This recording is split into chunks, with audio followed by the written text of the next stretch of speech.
आइए दोस्तों, मैं दिवस आपका एक बार फिर स्वागत करता हूँ।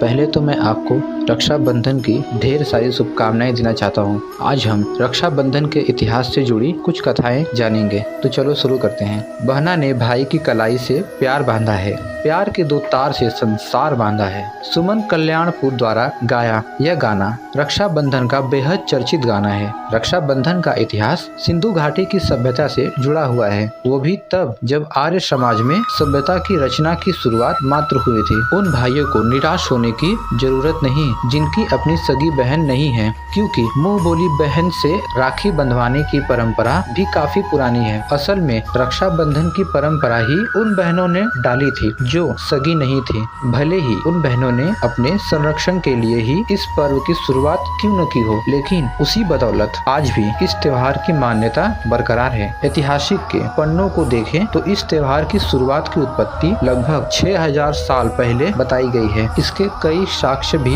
इतिहास के पन्नों में दर्ज हैं। उन्हीं इतिहासों में से हम कुछ कथाएं आपके लिए लेके आए हैं। चलो आपको सुनाते हैं। माना जाता है रक्षाबंधन के इतिहास की शुरुआत 1534 ईस्वी में हुई थी। कैसे और किसने की थी, तो आपको बता दें, रक्षाबंधन की शुरुआत का पहला साक्ष्य रानी कर्णावती व सम्राट हुमायूं है। उस समय मध्यकाल के युग में राजपूत व मुस्लिमों के बीच संघर्ष चल रहा था। रानी कर्णावती चित्तौड़ के राजा की विधवा थी। सुल्तान बहादुर शाह ने मेवाड़ पर चढ़ाई की और 1534 ईस्वी में चित्तौड़ पर अधिकार कर लिया था। उसी दौरान गुजरात के सुल्तान बहादुर शाह से अपनी प्रजा की सुरक्षा के लिए रानी कर्णावती ने हुमायूं को राखी भेजी, जिसके बाद हुमायूं के सेनापति ने हुमायूं को मदद न करने की सलाह दी। वो इसलिए क्योंकि जब वे मेवाड़ में कर्णावती की सुरक्षा हेतु युद्ध लड़ते तो उसी दौरान उनके राज्य पर भी अधिकार हो सकता था। फिर हुमायूं ने कहा, लेकिन मैं यह नहीं चाहता कि इतिहास में लोग यह कहें कि मुगल अपने बहनों की रक्षा करना नहीं जानते। जिसके बाद उन्होंने अपने राज्य को संकट में डालकर उन्होंने मेवाड़ पर हमला किया और सुल्तान शाह को पराजित कर उसके राज्य पर कब्जा कर लिया। तब हुमायूं ने रानी कर्णावती की रक्षा कर उन्हें बहन का दर्जा दिया। रक्षाबंधन से जुड़ी एक और कथा है। इतिहास का